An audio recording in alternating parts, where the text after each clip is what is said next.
has raised concerns over a possible fourth wave, India has been seeing a significant rise in COVID numbers. As many as 2,183 new COVID cases have been recorded over the last 24 hours. The rise on Monday, which was over 89% from the previous day. In fact, a total of 214 deaths have been reported over the 24 hours, which also includes backlog from Kerala.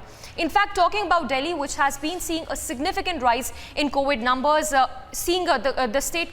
national capital reported over 1,700 new cases in the last 24 hours. Tamil Nadu has also been seeing a marginal rise in COVID infections. So the question is it time to mask up again? Well, yes, because health experts have red flagged over a possible fourth wave.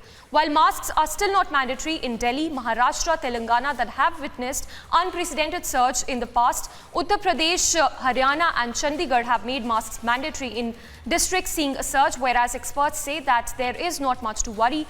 As a majority population has developed an immunity, it is high time that we do not let our guard down and remain masked up as COVID cases are on a rise.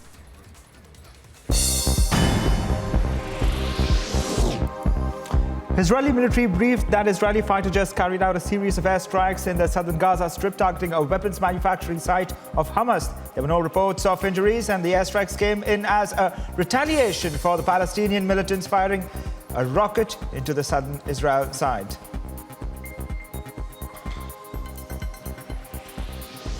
Yemen's Houthi rebels have agreed to rid their ranks of child soldiers who have fought in their country 7 years of civil war. The Houthis signed what the United Nations described as an action plan to end and prevent recruiting or using children in any armed conflict, killing or maiming children, and attacking schools and hospitals.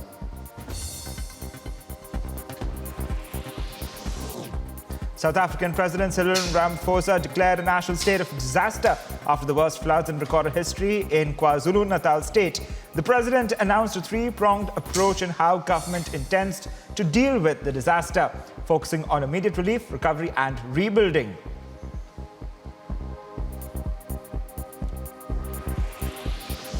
The United States suspects that China may have a plan in waiting to use space technology to block American radars and jam sophisticated weapon systems.